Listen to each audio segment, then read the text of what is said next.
आदित्य के समय पर विक्रमादित्य ने जिन्हें जीता था वो क्या था? वो भारत को जीतने के लिए आए थे। ये तो 2000 वर्ष पुरानी बात हो गई, 2500 वर्ष पुरानी बात हो गई। 2500 वर्ष पहले, 2000 वर्ष पहले का इतिहास तो तुम्हारे पास है, बाकी तो पुराणों में तथ्य हैं ही। लेकिन अभी 600, 650, 700 साल पहले मुगल, फिर अंग्रेज, और अब फिर से गुस्ताखे नबी की एक सजा, सरतन से जुदा, सरतन से जुदा, जो इस तरह की सोच रखने वाले म्लेच्छ हैं, वो क्या है? ये भारत में पनप रहे हैं, दंगा करना चाहते हैं, भारत की शांति को भंग करना चाहते हैं, हिंदुओं को नष्ट करना चाहते हैं, हिंदुत्व को नष्ट करना चाहते हैं। क्या? भारत को घेरना चाहते हैं, सीमाओं से भारत को घेर रहे हैं चारों तरफ से।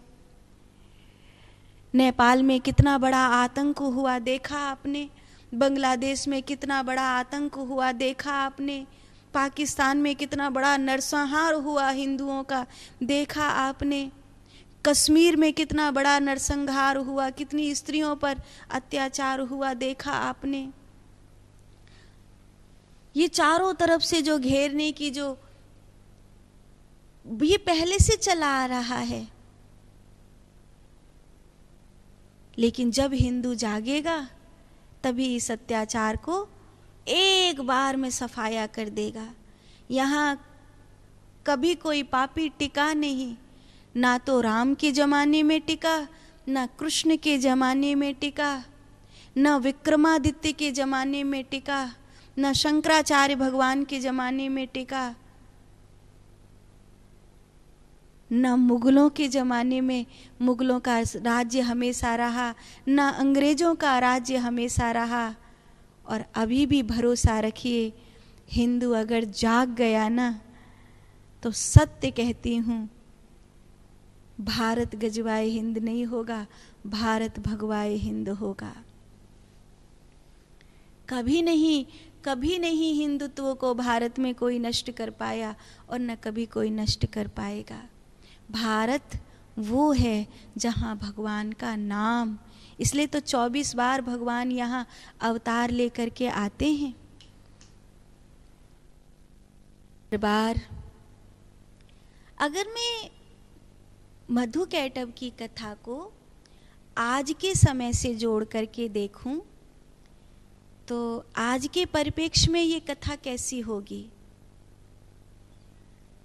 आज हिंदू सोया है तो ये मधुकैटभ माने ये जो दैत्य हैं देखने में तो बड़े मित्र लगते हैं, और मित्र लगते हैं तभी तो गंगा यमुना तहजीब, मित्र लगते हैं तभी तो भाईचारा, ये सब शब्द आए। और चारों तरफ गांव शहर, अगर थोड़ी सी आप में अकल होगी ना तो आपने एक चीज़ महसूस करी होगी कि कोई भी शहर चले जाइए भारत में, कोई भी बड़ा शहर चले जाइए भारत में, आपको एक चीज़ महसूस होगी कि उस शहर के बीच में आपको एक बसावट मिलेगी और उस शहर के चारों बगल एक बसावट मिलेगी। माने अगर कभी दंगा होता है या अगर कभी हिंदुओं का अंत करने का षड्यंत्र सफल होता है तो वो हिंदुओं को किसी भी रास्ते से जाने नहीं देंगे, क्योंकि हर एक रास्ते पर उन्हीं की बस्ती है और नगर के बीच में उनकी बस्ती है। ये इस तरह से पूरे भारत में बसाए गए हैं, इस तरह से पूरे भारत के नगर नगर में बसाए गए हैं। ये मधुकैटभ हैं, बड़े मीठे हैं, एक तरफ से मीठे हैं, मधु शहद जैसे मीठे हैं, और एक तरह से कैटभ धीरे धीरे काटने का काम करते रहते हैं। ऐसा नहीं है कि सब बुरे हैं, बहुत अच्छे हैं, बहुत सारे लोग हैं जो अच्छे हैं और इन बुरों के चक्कर में बेचारे पिस जाते हैं। बहुत अच्छे अच्छे लोग हैं, अपना सीधा साधा नमाज पढ़ते हैं, धर्म पर जीते हैं, कभी किसी का कोई बुरा नहीं करते, ना किसी की वो षड्यंत्र में सम्मिलित होते हैं, अपनी खुदा की इबादत करनी, अपनी 2 रोटी कमानी, अपना बालक पालना, सीधा साधा अपना जीवन जीते हैं। ऐसे भी लोग हैं और ऐसा नहीं है थोड़े बहुत, बहुत सारे हैं जिन्होंने इस देश की आज़ादी में अंग्रेज़ों से लड़ने में अपनी जी जान लगाई, इस देश के लिए अपना सर्वस्व दिया। ऐसे बहुत सारे लोग हैं, लेकिन क्वांटिटी बुराई की इतनी ज़्यादा है ना कि अच्छे लोग उसमें पिस जाते हैं, अच्छे लोग उसमें छुप जाते हैं, अच्छे लोग उसमें दब जाते हैं। सर तन से जुदा लगाने वाली भीड़ इतनी ज़्यादा है कि जो बेचारे ये कह रहे हैं कि नहीं भैया शांति से जियो, प्रेम भाव से जियो, वो लोगों की आवाज़ दब जाती है।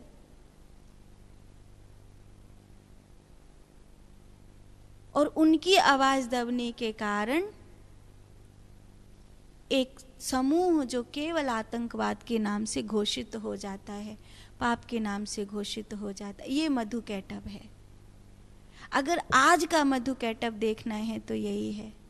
और आज के मधु कैटभ को भगवती कैसे अंत करेंगी, नारायण कैसे अंत करेंगे, ये सतबुद्धि कैसे जागेगी, कैसे हिंदू गहरी नींद से उठेगा और कैसे इस मधु कैटभ का अंत करेगा, ये तो बस समय को ही पता है और किसी को नहीं पता। पर जगदम्बा से प्रार्थना जरूर है कि उस समय के मधु कैटभ का अंत किया, धर्म की जय करी, अधर्म का नाश किया, तो आज के मधु कैटभ का अंत करो, धर्म की जय करो, पाप का नाश करो। हमें सुख शांति चाहिए, हमें प्रेम चाहिए, हमें अन्याय नहीं चाहिए, अत्याचार नहीं चाहिए। हम स्त्री को देवी मानने वाले लोग हैं, हम स्त्री पर अन्याय करने वाला समाज नहीं चाहते।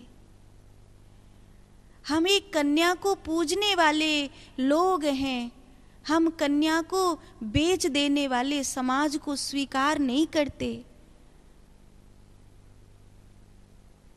हम उस समाज को स्वीकार नहीं करना चाहते हैं जो बेटियों का अपमान करता है। हम उस समाज को स्वीकार नहीं करना चाहते जो कन्याओं के प्रति गंदी दृष्टि रखता है। यही आज के मधु कैटभ का अंत है। अगर ये बात समझ में आती है और आप इस बात को आने वाली पीढ़ी तक पहुंचा सकते हैं, तो ये चलता फिरता गुरुकुल सफल होगा और सनातन धर्म सुरक्षित होगा। नहीं तो जैसे शुंभ निशुंभ महिषासुर हर एक दैत्य चाहता है राक्षसों की जय हो, राक्षसों की जय हो, तो ये तो हर एक दैत्य चाहता है। आज के भी दैत्य यही चाहते हैं, आज के भी आतंकवादी यही चाहते हैं। देखो हम कितना अपने आप को बचाते हैं, कितना सनातन धर्म को बचाते हैं, कितनी अपनी सभ्यता संस्कृति को बचाते हैं। इसलिए मैं हाथ जोड़कर बार बार सबसे यही प्रार्थना करती हूँ कि मेरी बेटियों, मेरी बहनों, बहुओं के रूप में, बेटियों के रूप में, मातृशक्ति के रूप में अपनी परंपराओं को जिंदा रखो। त्योहारों के रूप में, व्रतों के, उपवासों के रूप में अपनी परंपराओं को जीवित रखो। अपने घर के खान पान के रूप में अपनी परंपराओं को जिंदा रखो। शास्त्रों के रूप में, आचरणों के रूप में, संस्कारों के रूप में अपनी परंपराओं को जीवित रखो। क्योंकि अगर मेरी युवा पीढ़ी, मेरी बहन बेटियां मात्र शक्ति अगर सनातन धर्म की परंपराओं को, संस्कारों को जीवित नहीं रख पाती हैं, नहीं जान पाती हैं, तो ये एक बहुत बड़ी हानि होगी। जो चीज़ नहीं पता आपको पूछो, जो नहीं पता वो पूछो। हर एक चीज पूछ सकती हो आप। कोई भी आपकी दादी की, आपकी नानी की, आपकी माँ की कोई भी परंपरा, आपके ससुराल में क्या होता है, आपके पियर में क्या होता है, देश की परंपरा, प्रदेश की परंपरा, राष्ट्र की परंपरा, धर्म की परंपरा, ये व्यापक है, ये संकीर्ण नहीं है, बहुत व्यापक है हम लोगों की जीवन शैली। हम सदा उस जीवन शैली से जीते हैं जिससे मनुष्यता की ऊंचाई बढ़ती है। इसलिए संकोच किस बात का?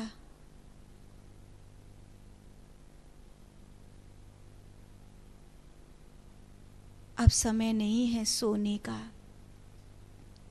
अब समय नहीं है ब्रह्म को गंवाने का, अब समय नहीं है शास्त्रों से मुंह मोड़ने का, अब समय नहीं है सत्संग से मुंह मोड़ने का। जागृति का समय है, चेतना के स्रोत को पहचानने का समय है, संस्कारों को समझने का समय है, परंपराओं को, शास्त्रों को समझने का समय है। रूढ़िवादिता नहीं, पकड़ के मत बैठो एक बात की। घर की खुशियां तुमसे हैं। एक बार अगर कोई दिया बुझ गया, दिया है दोबारा जलाया जा सकता है, तेल है, बाती है, तो दोबारा क्यों नहीं जलाया जा सकता? ऐसे ही अगर कुछ चीजें हैं जो आपको नहीं पता है, आपकी जिंदगी में भुजी भुजी सी चीजें हैं, मनुष्यता के विषय में, घर परिवार के विषय में, ससुराल है, मायका है, समाज है, धर्म है, संस्कृति है, संस्कार है, दोबारा पूछो, फिर से नई चेतना को भरो कि अब तो मैं अपनी माँ से कुछ पूछूंगी नहीं, कि अब तो मैं अपनी सास से कुछ कहूंगी नहीं, अब तो मैं अपनी दादी से कुछ पूछूंगी ही नहीं। पूछो, जो किताबें तुम्हें बता रही हैं किताबों से पूछो, नहीं तो संतों से पूछो, गुरुओं से पूछो, शास्त्रों से पूछो, सास से पूछो, दादी नानी से पूछो, माँ से पूछो। अपनी जिंदगी के बुझे बुझे दिए को फिर रोशन करो। कितनी बार बुझेगा? बाती है ना, दिया है ना, तेल है ना, फिर जलाओ, फिर जलाओ, फिर जलाओ। और भारत को देवी ही, मात्र शक्ति ही इतना उन्नत बनाएगी कि भारत फिर से विश्व गुरु बनेगा। मैं जानती हूँ आप ही वो देवी हैं जो भारत को फिर से विश्व गुरु बनाएंगी। आपसे भारत विश्व गुरु बनेगा। आप बिखरी बिखरी सी नहीं रह सकती, आप अनजानी सी नहीं रह सकती, आप पुरुष के लिए केवल भोग्या बनकर नहीं रह सकती, आप निराश नहीं हो सकती, आप उदास नहीं हो सकती, आप वीरांगना हो, आप लक्ष्मीबाई हो, आप मदालसा हो, आप सीता हो, आप ही राधा हो, दुर्गा हो। पुरुष प्रधान समाज कुछ भी कहता हो, आप अपनी चेतना में, आप अपनी ऊर्जा में, आप अपनी शक्ति में, आप अपने संस्कारों में, आप अपनी क्षमता में इतनी श्रेष्ठ हैं कि आप अपनी घर की खुशियों का दिया फिर से जला सकती हैं। आप अपने समाज की खुशियों का दिया फिर से जला सकती हैं। आप अपने देश की खुशियों का दिया फिर से जला सकती हैं। आप किसी से भी पीछे नहीं हैं। पहले अपने घर की खुशियों में आप हमेशा चिराग बनकर जली हैं, आप तो पूरी दुनिया को रोशन कर सकती हैं। आज अष्टमी तिथि पर मैं यही कहूँगी कि स्वयं को पहचानो, अपने आद्य शक्ति के स्वरूप को पहचानो, अपनी ऊर्जा के स्रोत को पहचानो।